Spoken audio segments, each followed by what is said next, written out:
Boa noite. A brasileira Rosali Lopes trabalha a cerca de 1 bilhão de quilômetros longe de casa. Ela investiga vestígios de vida em Titã, a segunda maior lua do Sistema Solar, orbitando Saturno.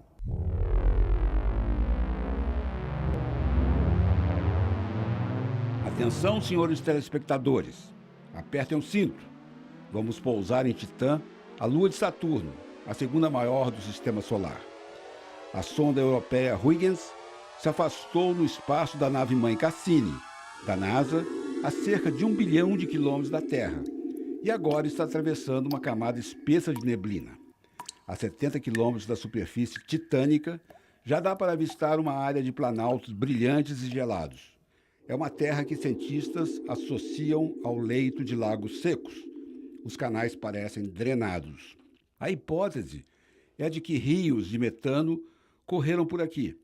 A sonda foi preparada para flutuar na água se pousasse num oceano de hidracarboneto.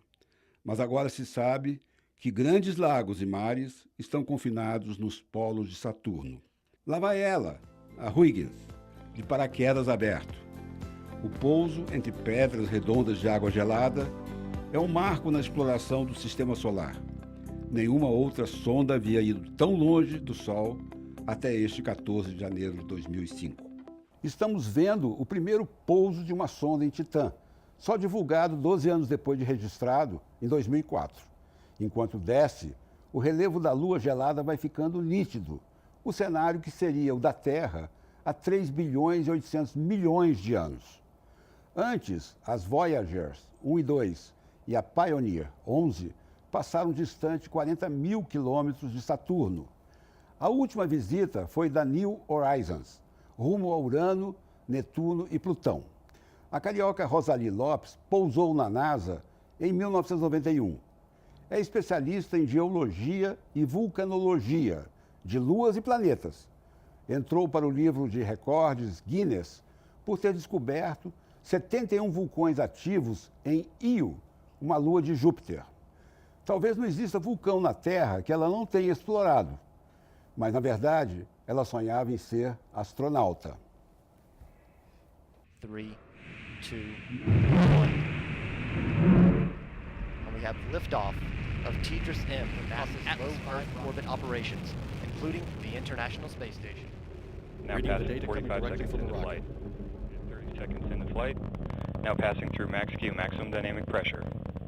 Se os terráqueos colonizarem a Lua, ou Marte em breve, Rosali poderia ainda realizar seu sonho de adolescência, frustrado por causa dos olhos e porque o Brasil não tinha nenhum projeto espacial. Embarcaria numa espaçonave para viver no outro planeta. Além de procurar formas de vida nos vulcões de Júpiter e Saturno, Rosali herdou de uma celebridade, Carl Sagan, a revista Icarus, dedicada à divulgação de ciência planetária. É a sua primeira redatora-chefe. For the first time, scientific discoveries are widely accessible. Our machines, the products of our science, are now beyond the orbit of Saturn. We've begun, at last, to wonder about our origins, star stuff, contemplating the stars, organized collections of 10 billion atoms, contemplating the evolution of matter, tracing that long path by which it arrived at consciousness here on the planet Earth and perhaps throughout the cosmos. Doutora Rosali, boa noite. Eu estava lendo a sua inspiradora trajetória de Ipanema à NASA, até este momento em que você busca vida extraterrestre em Titã, a lua de Saturno. Achei incrível a conclusão que se impõe. Para estudar o espaço, é preciso ir fundo na Terra, aos vulcões. É isso mesmo? Para descobertas no exterior, temos que mergulhar no interior? Sim, porque o que nós estamos tentando fazer com esse estudo de se vida se desenvolveu em Titã Titã é um satélite gelado que tem uma camada de gelo acima de um oceano de água líquida. Esse oceano está abaixo e nesses oceanos nós achamos que tem vulcões. Como nos oceanos da Terra também tem vulcões. Então, o que nós queremos estudar essa vida pode se desenvolver nesse oceano, e aí se pode vir por volta do vulcanismo para a superfície e atmosfera, e nós podemos detectar algum sinal de vida, que seria alguma matéria de hidrocarbonetos, mas que tem a química que diz que já teve alguma vida. Então, mas sempre que nos estudos de outros planetas, nós temos que comparar com a Terra, porque a Terra é o que nós conhecemos. Você está no livro dos recordes, o Guinness, de 2006, por ter descoberto mais vulcões ativos do que qualquer outra pessoa. Foram 71 ao todo em Júpiter. Não, na lua de Júpiter, Io.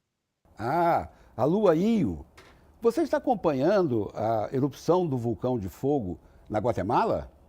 Sim, inclusive eu já fui lá quando ele estava em erupção, mas não tão forte. Eu vi essas explosões de longe, mas aquele vulcão é muito perigoso, porque ele é de um tipo explosivo que solta fluxos piroclásticos. Isso quer dizer uma nuvem de gases quentes e cinzas quentes que vai a alta velocidade do vulcão e pode destruir tudo. Doutora, você está numa revista como sendo a rainha dos vulcões. E na reportagem publicada, você diz que uma erupção é o espetáculo mais belo da natureza. Consta que na Terra você já esteve em 76 vulcões. Você nunca foi atingido por lava? Não, o perigo dos vulcões é a explosão. São os vulcões que são explosivos. Tem vulcões de muitos tipos diferentes. Os vulcões do Havaí, por exemplo, eles não são muito perigosos, porque eles raramente têm alguma explosão. E de um fluxo de lava, você pode sair de perto, às vezes, quando está se movendo lentamente, você pode até caminhar por cima. Mas esses fluxos piroclásticos, esses vulcões explosivos, como o fogo, são muito perigosos. Agora vamos passar para um outro vulcão. O vulcão em erupção na Casa Branca, o Donald Trump. Ele determinou a criação de uma força espacial. Isso foi por esses dias. Nós, terrenos, vemos hoje muitos filmes no cinema e seriados na TV. Star Trek, Star Wars. E tendemos a acreditar que seremos atacados por extraterrestres.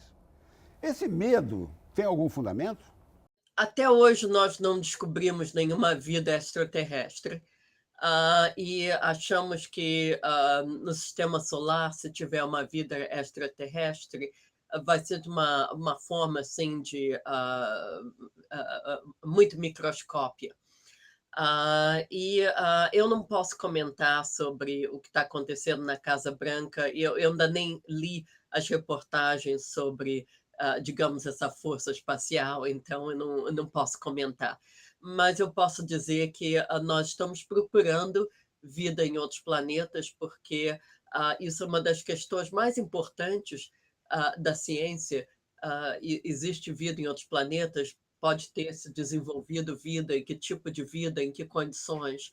E nós, como eu disse, estamos procurando mais vida de um tipo microscópio, ou talvez fósseis muito pequenos de vida primitiva. Não tem sinal nenhum que, pelo menos no nosso sistema solar, tenha alguma vida evoluída. Mas e a nossa infância? A gente lia livros de ficção científica, vendo Star Trek. Pena que tudo isso está ameaçado de virar fantasia, né? Isso é bonito e, por algum momento, até poético. E aqui no JPL, o laboratório onde eu trabalho, você fala com muitas pessoas e eles foram inspirados por séries como Star Trek. Então, eu acho que esse tipo de fantasia tem um papel muito importante para mostrar ao público o que é ciência, o que é possível. E até algumas coisas do Star Trek, como a comunicação deles agora é muito parecido com o telefone celular. Então, algumas coisas estão se passando. A ficção, às vezes, se antecipa à realidade. Agora, se não há um perigo evidente de ataques, se a ciência ainda não descobriu vida extraterrestre e de forma maximizada, não mine como você procura, é de se supor que, sem entrar na política da Casa Branca, o perigo seja mesmo terreno, fugindo um pouco do seu campo de conhecimento. Existe alguma lei que proíba que se guarde armamento nuclear no espaço, na órbita da Terra? Qualquer país pode ir lá, estacionar um arsenal e de lá atacar a Terra? Seria por isso que talvez teríamos que ter uma força espacial? Eu não sei disso, eu não posso comentar em coisas que eu não sei. Então, vamos dar um pulinho a Titã, porque estamos nos aproximando do dia em que viveremos fora da Terra. Será que poderemos colonizar o universo? Eu acho que nós estamos nos aproximando do dia que nós vamos estabelecer colônias em outros lugares, como a Lua ou Marte. Eu não quero dizer que vai ser nos próximos 5 anos ou 10 anos, mas eu acho que esse é parte do futuro da humanidade, é estabelecer colônias em outros lugares. É só você pensar, por exemplo, que há 100, 200 anos atrás, nós não podíamos imaginar uma colônia na Antártica, e agora tem muitas bases na Antártica que são como se fossem colônias. Você vive numa maneira, eu já fui à Antártica, ficar na base americana de McMurdo, e você vive como se fosse mais ou menos numa base, digamos, de Marte, porque você saindo do edifício, da base, você tem um clima que é muito perigoso, você tem frio, você tem tempo muito ruim, quer dizer, você ainda tem oxigênio, ainda pode respirar, mas muitas das precauções que se usam nessa colônia seriam parecidas das que nós usaríamos em colônias em Marte, por exemplo. Então, eu acho que no futuro, sim, nós vamos mandar humanos para a Lua de novo e Marte e vamos estabelecer colônias. Agora eu li que você sempre quis ser mesmo astronauta, mas por causa de visão e porque o Brasil não tinha um projeto espacial, você acabou se inspirando numa mulher que fazia cálculos de trajetórias de espaçonaves. Se tivermos uma colônia na Lua, você vai? Sim, se eu tiver a oportunidade, eu vou. Se bem que eu acho que agora eu já estou ficando em idade que eles não me querem como astronauta. Você herdou do Carl Sagan, que é cientista, astrônomo, astrofísico, uma celebridade. Você herdou dele a revista Ícaros, que é dedicada à divulgação de ciência planetária. Eu fui a Minas recentemente e sabe que muita gente lá não acredita que o homem pisou na Lua? Então eu pergunto, a NASA não estaria preparando um projeto parecido, ou mais básico, mais didático, para esse tipo de população se inteirar do que vai indo pelo espaço? A NASA tem muitos projetos didáticos. A educação faz parte de todos os projetos que nós fazemos, mas o problema é que precisa ser de educação realmente na população, nas escolas. Nós temos muitas provas que o homem foi à Lua, nós temos amostras de rochas lunares que foram colhidas pelos astronautas, mas tem pessoas que não querem acreditar, então tem gente que acredita que a Terra não é redonda ainda, então às vezes você não consegue fazer nada para convencer essas pessoas. E a revista Ícaros não é uma revista de divulgação para o público, ela é uma revista onde cientistas publicam artigos científicos, então realmente é uma comunicação entre cientistas. E você é a única redatora-chefe mulher? Sim, de ciências planetárias, não é a única, mas é a principal. Eu sou a primeira a editora-chefe mulher da Icarus. E na NASA, há outras brasileiras ou a maioria é de brasileiros? Sim, tem aqui no meu laboratório uma meia dúzia de brasileiros. Às vezes pessoas vêm, depois voltam, mas não tem muitos, mas tem alguns. Puxa, eu assistia ao lançamento de alguns satélites na Flórida e fiquei impressionado. Você vive nesse mundo. Como é que é ficar entre o universo e a Terra? Eu acho um trabalho maravilhoso, um trabalho muito inspirador e um trabalho que, para minha geração, eu acho que a exploração espacial foi assim a coisa mais importante que a minha geração conseguiu fazer, é o auge. Então eu sempre sou muito entusiasmada pelo trabalho. O trabalho de dia a dia tem partes boas e partes ruins, como todo trabalho. Você tem que lidar com burocracia, você tem que fazer muita concorrência, porque verbas de pesquisas não são muitas.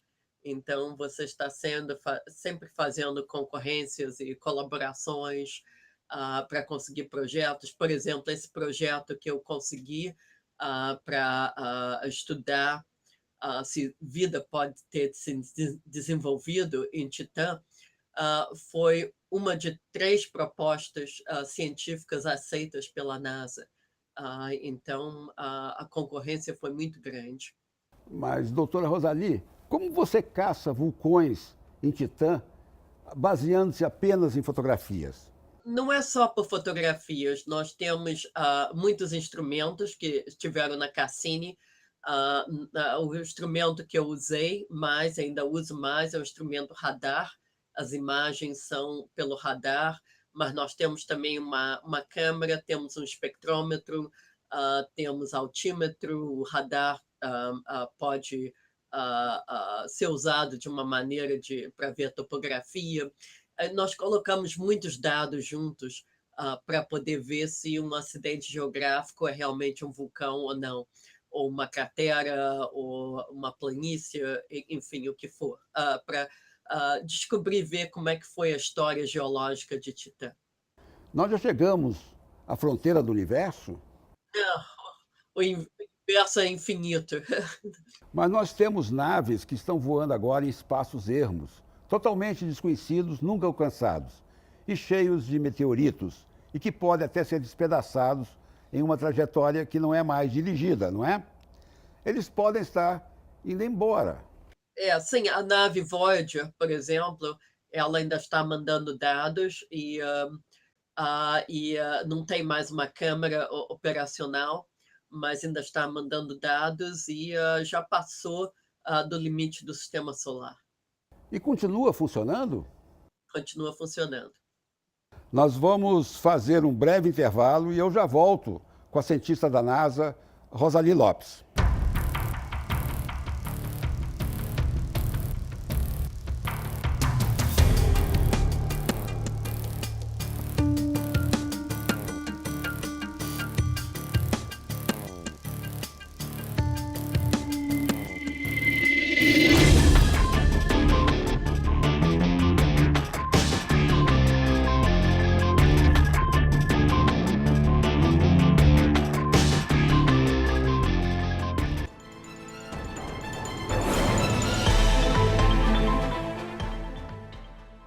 Estamos de volta com um olhar sobre o mundo, que hoje entrevista a cientista brasileira da NASA, Rosalie Lopes. Uma curiosidade, quando se monta um satélite ou uma nave, você participa da colocação dos seus instrumentos pessoalmente? Não pessoalmente, porque isso são os engenheiros em geral que fazem. Então, eu como cientista, eu nunca trabalhei com instrumento desde a fase de você começar, no comecinho. Eu me juntei a missões como a Galileu e a Cassini depois que elas já tinham sido lançadas. Então, os instrumentos já estavam todos lá. Sua mãe, quando você se decidiu por estudar astronomia, achava que você não ia ter emprego. O que ela pensa agora quando você a visita? Eu acho que ela agora gosta muito, tem muito orgulho de mim. Mas, sabe, a mãe sempre tem ideias boas. Ela disse para mim: olha, você tem que se aperfeiçoar no inglês. Eu comecei a aprender inglês quando tinha 4 anos, e também me fez aprender francês e datilografia. Porque ela disse: se você não conseguir emprego como astrônoma, pelo menos você pode conseguir um emprego como secretária. Mas tudo isso foi muito útil, porque inglês eu não poderia ter feito minha carreira sem o inglês. O francês também foi muito útil. Eu tenho colegas franceses, eu vou à França de vez em quando. E datilografia, o que a gente faz hoje o tempo todo? Nós batemos no computador. Então, tudo isso foi muito útil. O Brasil, em que idade espacial se encontra em relação ao mundo? Isso é difícil de dizer. Nós temos muito bons cientistas do Brasil que trabalham com dados de missões espaciais.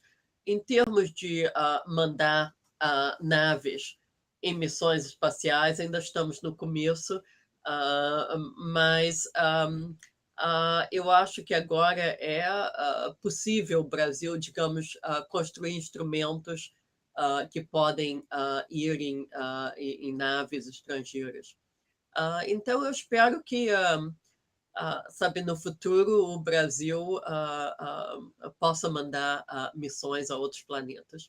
Rosalie, se alguns jovens quiserem procurá-la, eles vão ao quê? Ao Facebook?